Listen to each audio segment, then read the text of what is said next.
Hey church, this is Melissa here in my study, somewhat hiding from my kids, hoping they don't walk in and interrupt this. But we miss you. We miss seeing you on Sunday mornings, gathering together as a church corporately. We miss seeing you throughout the weeks. I miss seeing your kids and their smiling faces as they walk through the doors. But these are the circumstances we find ourselves in. And thanks to technology, we get to share things with you throughout the week. And so last week, Zach kicked off getting to share some encouragement with you guys, and this week's it's my turn. So as I was thinking through what I wanted to share with you guys, I've been reading through Philippians in the last week, and as we were settling in last week to finding ourselves homeschooling, working from home, Scott working from home, not really leaving much, worrying about coronavirus and the economy and what the long-term effects will be, I found myself settling into a bit of anxiety. And the Lord so graciously led me to start reading through Philippians again last week. And specifically Philippians 4 just was really pressed from my heart to share it with you guys. And so chapter 4, verse 4 through 6, I want to read to you and then share what God was teaching me in that. Rejoice in the Lord always. Again, I will say rejoice. Let your reasonableness be known to everyone. The Lord is at hand.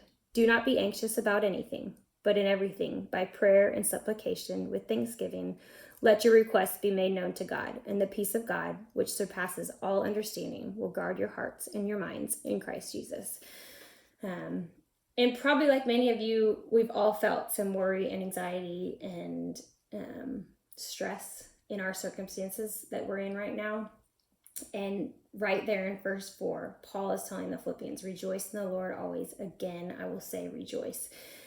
And when I read that, I was so convicted and yet reminded of the beautiful truth that our joy is not based on our circumstances. And I talked to my kids about that a lot, yet last week I was not settling into that. And I was settling into anxiety and worry. And our God is so loving and kind and cares for us, and he's sovereign over everything. And none of this is a surprise to him. And so we can rejoice. We can find joy even in the midst of these crazy circumstances. And I just love that reminder. And then when you continue reading it in a section, verse 6 says, do not be anxious about anything. Paul is telling us, do not be anxious, but in everything pray. And it's so easy in this circumstances we find ourselves in right now to be anxious and to worry. And I found myself very much settling into that last week.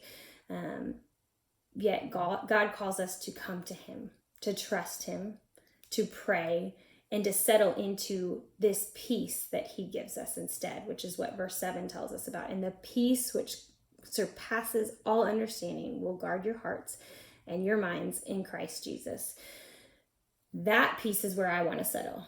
And that is what he calls us to. He calls us to make a choice, to trust him, to pray, to bring our anxieties and worries to him so we can experience his peace. This world right now is full of chaos, is full of heartache, is full of anxieties and so many problems, yet we're called to trust to him and we receive his peace in response. And my prayer for us as a church during this time is that we would choose him, that we would trust him, that we would replace our anxieties with prayer, that we would with open hands say, Lord, this is what you have for us. Now use us in this, and we trust you and we know you are with us and you go before us. And so my hope for us is that we do that. And because of that, when we experience his peace, that we then can be a beacon of light in this crazy world, in the chaos, to our neighbors, to those that we interact with from a distance, that they can see him through us and that glory can be given to him.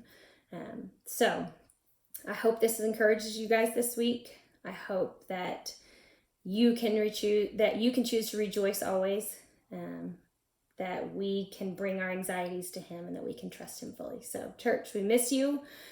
We hope to be together again sooner rather than later. But until then, praying for you guys and thinking about you lots.